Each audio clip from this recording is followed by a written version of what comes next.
Il est arrivé, il est arrivé.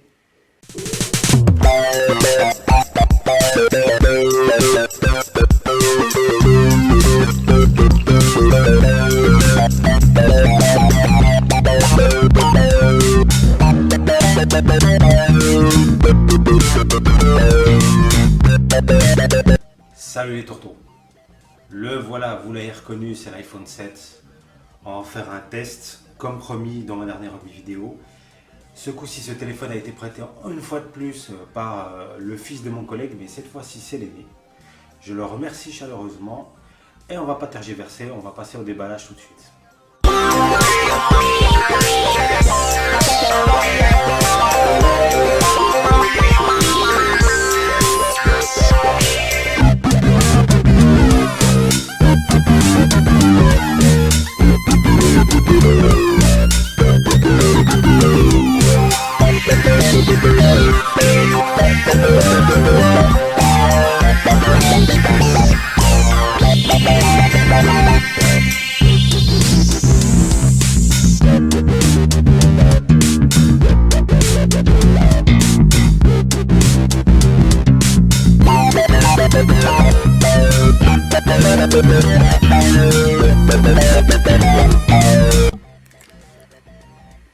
Alors au niveau du design, on s'aperçoit rapidement qu'en fait l'iPhone 7 est très proche de l'iPhone 6S.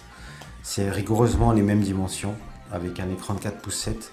Une dalle qui a été améliorée, il faut le souligner quand même. Il semblerait que ce soit 20 à 25% plus lumineux. J'avoue que je ne l'ai pas constaté. Quand même, ce qui dénote, c'est qu'ici, il y a l'absence des barres horizontales. Donc du coup, les antennes sont mieux dissimulées sur la face arrière. Sinon, vraiment, on ne peut pas constater de changement radical. On a l'impression, franchement, d'avoir un iPhone 6S. Cela dit, il y a quand même des nouveautés au niveau matériaux, à savoir que le bouton Home n'est plus un bouton Home au sens mécanique. Maintenant, il s'agit en fait d'un bouton tactile avec un retour haptique, qui d'ailleurs est vraiment une innovation assez sympathique et qui a son petit effet. Vraiment, je trouve ça excellent. Sur la face avant, donc tout en bas, il y a deux haut-parleurs et évidemment l'absence de prise jack qui a fait tant couler d'encre. Beaucoup de gens disent que le rendu des couleurs a tendance à virer sur le jaune. Il se trouve que moi, mon collègue, ce matin, on a fait une comparaison et je trouve que l'iPhone 6S a tendance à virer sur le bleu. Vous pouvez régler la colorimétrie dans les paramètres, donc après, c'est selon votre goût. D'un point de vue design, on aurait peut-être voulu plus d'innovation, des borderless, un écran AMOLED évidemment. Là, vraiment, ça nous aurait sauté à la tronche. Alors, en ce qui concerne les coloris, il y a différents coloris qui sont proposés, notamment le noir de jet qui, lui aussi a fait couler beaucoup d'encre. C'est vrai qu'il paraît que c'est magnifique, mais en revanche, ça marque, ce qui n'est pas le cas du noir mat. Sans plus attendre, on passe au spec détaillé. Alors effectivement, on peut constater que l'iPhone 7 ressemble fortement à l'iPhone 6S au niveau des matériaux et par son form factor. En revanche, ce qu'il y a à l'intérieur est tout autre. Pour la première fois, il est équipé d'un quad-core. Et quel quad-core? Le A10 Fusion, une fracasserie atomique. Tout le monde va se coucher. Il n'y a rien qui rivalise avec, clair et net. Même le dernier Snapdragon 820 qui équipe les flagship killer Android, ils vont se coucher. C'est clair et net. Épaulé avec 2 Go, je vous dis pas la fluidité du téléphone. Voilà. C'est pas flagrant, mais il est quand même plus fluide que l'iPhone 6S. Et par contre, il se promène. Toutes les applications de l'App Store, il se promène, il se frise les moustaches. Les gros jeux, la vidéo, le décodage 4K, il se frise les moustaches. Donc, ce diffusion confère plus de puissance, plus d'endurance. Pour autant, la batterie, hélas, encore une fois la batterie, ils ont encore mis une batterie discutable. Elle est un peu mieux que l'iPhone 6S, mais elle est que de 1960 mAh. Bon, là, Apple fait du Apple comme d'habitude. Ils sont pas fichus de mettre une batterie de 2500 mAh, toujours pour conserver une finesse d'épaisseur du téléphone. Bon, si bien qu'on n'arrive pas aux autonomies des Android, qui arrivent même avec une utilisation assez intensive. Ça peut durer jusqu'à une journée et demie. Un Android haut de gamme, j'entends bien, je pense notamment au S7. bien calibré, bien configuré, le S7 tient une journée et demie en utilisation assez poussée. Et je dis pas une journée et demie de jeu. En revanche, l'iPhone 7 n'y arrivera pas.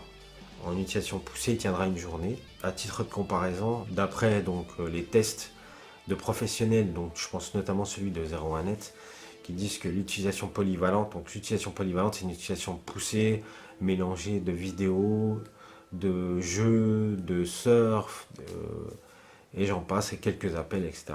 Donc utilisation assez poussée en screen on, ça dure 7h45. Donc a priori, ça sera une demi-heure de plus que l'iPhone 6S. Mais on est loin des 9h et quelques du Samsung S7. La chance de l'iPhone 7, c'est qu'il n'est toujours pas en Full HD, et qu'en 750p, ça permet de tenir une journée. Une journée et demie grand max. Voilà. Là où des Android vont tenir 2 jours, 2 jours et demi. C'est dommage, c'est la politique d'Apple, c'est comme ça. Mais par contre, je vous laisserai regarder les benches, je vous laisserai regarder les jeux. Vous allez voir, ils se frisent les moustaches. Il n'y a rien dans l'Apple Store qui, à mon avis, puisse faire faillir le iPhone 7. C'est la classe internationale, ce à diffusion, c'est super.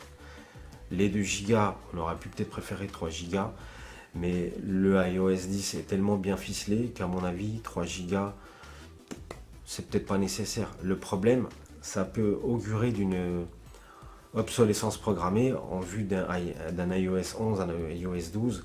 Peut-être que là, il y aura besoin de 3 Go. Là, il n'y a toujours pas 3 Go pour l'iPhone 7. Il y est pour le 7 Plus. Enfin, l'iPhone 7, et là, c'est vraiment une nouveauté. Il est certifié IP67. IP67, c'est une immersion de 30 minutes à moins d'1 mètre. Là, il est résistant à l'eau. Il faut savoir, évidemment, qu'il y a des foufous contestés qui sont allés beaucoup plus loin. Et il s'avère qu'il est plus résistant que prévu. Paradoxalement, la garantie d'Apple ne couvre pas ce genre d'incident, donc lié à l'eau. Pourquoi ils ne garantissent pas un changement, un remplacement en cas de dégâts liés à l'eau? On se dit, la certification IP67 est peut-être mal fichue, finalement ils sont pas sûrs de leur coup et tout. Et en fait, les tests s'avèrent que non, au contraire, a priori, le téléphone serait largement résistant à une immersion supérieure à 1 mètre et même supérieure à 30 minutes. Alors, autre partie importante à mes yeux, il s'agit de l'appareil photo. Donc, où là aussi, Apple a fait encore des prouesses. Donc, moi, j'ai été bluffé par 2 choses. D'une part, la stabilisation optique. Pour avoir testé celle du S7, je ne me rappelle pas qu'elle était aussi souple, j'aurais tendance à dire. Et en plus, il n'y a pas de crop de l'image. Là, on conserve vraiment l'image dans son intégralité. Et je vais vous diffuser une petite vidéo où j'ai gravi une montagne, une petite colline, où vraiment il y a une souplesse. Je marche, c'est pas saccadé, vous verrez, c'est assez important. Moi, j'ai été bluffé. Il y a aussi l'ouverture, point sur lequel vraiment ils se sont améliorés. Ils sont passés à une ouverture à 1,8, donc sur la caméra arrière, bien évidemment. Donc l'ouverture est meilleure. Si on compare avec le S7, qui est une meilleure ouverture sur le papier, franchement, je ne suis pas suffisamment spécialiste pour me rendre compte, parce que l'ouverture est importante pour les clichés à faible luminosité. J'ai fait quelques tests, mais j'avais aussi fait des tests sur le S7 qui étaient super convaincants. J'avoue que mon œil n'est pas capable de faire la différence. Sinon, si je peux comparer donc les photos de manière plus générale entre l'iPhone 6S et l'iPhone 7, je trouve que le rendu des couleurs, alors je ne parle pas de luminosité, parce qu'en faible luminosité, je sais que l'iPhone 6S ne fera pas le poids. Mais en luminosité normale, je trouve que le rendu des couleurs est plus réaliste et plus réel et plus proche de la vérité sur l'iPhone 7 que sur l'iPhone 6S. Je vais vous diffuser quelques photos, vous jugerez par vous-même.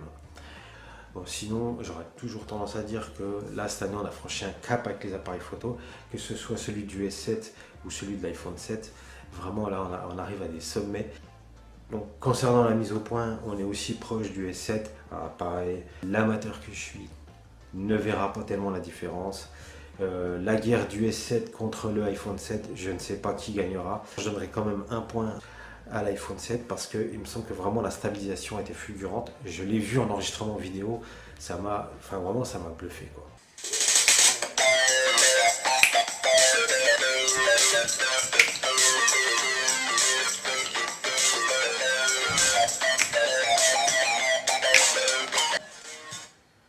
Bah, on va passer à l'audio. Qu'est-ce qui se passe en audio? Qu'est-ce qu'ils ont fait? Ils ont enlevé la prise jack, c'est des ouf, ça va pas du tout. Comme on va faire avec nos casques? Pas d'inquiétude les enfants. Ils ont tout prévu. Ils y sont allés en douceur. Ils auraient pu faire du full sans fil.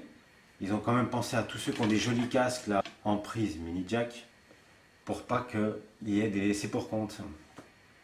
En plus de ça, ils ont prévu les earphones avec une prise light-in.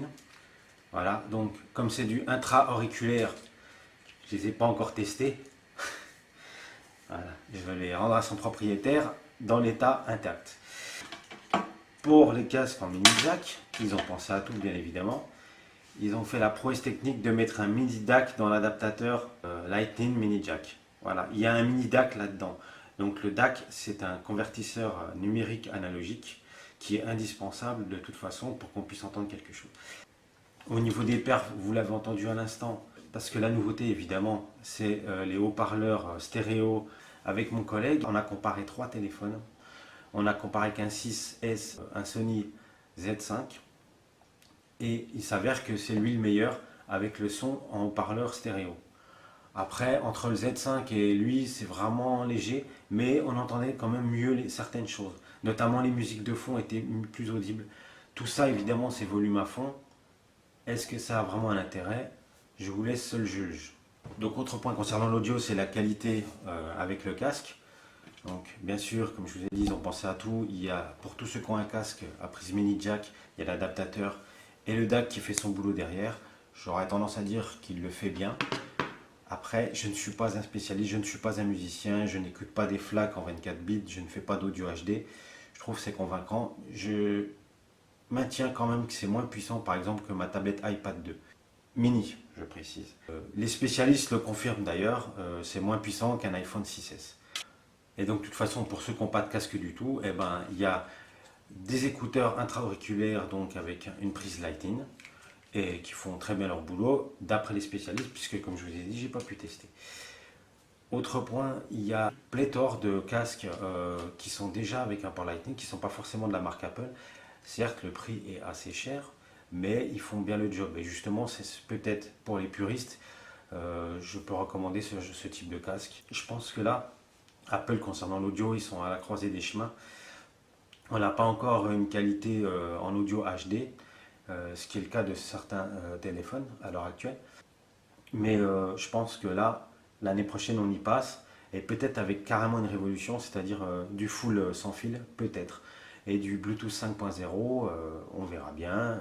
On va patienter, on verra bien. Ah, ce retour haptique, vraiment, ça m'étonnera toujours. Ça vibre dans vos doigts, ça fait bizarre, vraiment, c'est une sensation. Il faut que j'étudie plus largement le spectre de ce retour haptique, là, parce que ça me fait halluciner, bref. Bon, pour conclure, si j'avais une note à donner à cet iPhone 7, ce serait 16 sur 20. J'enlèverai 2 points pour sa trop forte ressemblance avec l'iPhone 6S, ça vous l'aviez compris. Vraiment, c'est ce que je reproche. Et j'enlèverai 2 points pour la batterie, qui ne veut toujours pas mettre de batterie supérieure à 2000 mAh. Moi, franchement, ça me gêne, parce qu'on sait très bien que s'ils avaient osé franchir ce cap, une bonne fois pour toutes, l'autonomie serait fracassante, parce que la diffusion, il est super bien équilibré. Il est certes très puissant, mais il est super bien équilibré. Évidemment, il y a quand même des nouveautés, hein. Il y a l'étanchéité, donc la diffusion qui est vraiment fulgurante. Il y a le stabilisateur, il y a l'ouverture de l'appareil photo qui est meilleure. Concernant l'audio, bon, l'abandon de la prise jack, vous avez vu, ils ont su compenser, très bien. Et enfin, je voulais vous dire, donc le retour haptique, petite cerise sur le gâteau, c'est sympathique. Mais on peut quand même regretter qu'il n'y ait pas Full HD. Alors moi je m'en fous personnellement, moi ça ne me dérange pas du tout. L'escalade de résolution m'exaspère au plus haut point, parce que le seul intérêt que ça a, c'est pour les casques virtuels, d'avoir une super résolution d'énervé, parce que les lentilles elles zoom. Là c'est pas le cas.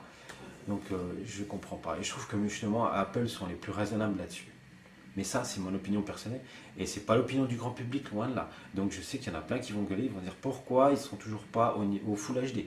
Pourquoi Apple, sur leur petit modèle, n'est toujours pas au Full HD. Ça, je ne comprends pas bien. Recommander cet iPhone 7, est-ce que c'est raisonnable?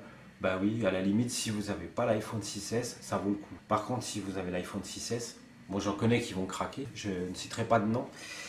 Mais il serait peut-être plus raisonnable d'attendre l'iPhone 8 parce qu'il paraît que l'année prochaine ils vont l'appeler l'iPhone 8 et pas l'iPhone 7S parce que l'année prochaine c'est le 10e anniversaire et il semblerait que déjà les rumeurs vont bon train mais que vraiment Apple va mettre les bouchées doubles, ils vont faire un téléphone de psychopathe. Alors j'espère qu'enfin ils vont mettre une belle batterie et avoir un form factor, un design un peu plus clinquant. Hein, parce que eux qui sont les rois du clinquant, hein, notamment avec leurs montres, etc. Moi je trouve que pour le moment le S7 Edge est 100 fois plus beau. Mais c'est que mon opinion personnelle. Par contre, ok, il est très sobre, il n'y a rien à dire. Mais voilà, c'est un 6S. Bon, sur ce, je vous salue les tourteaux et je vous dis à bientôt.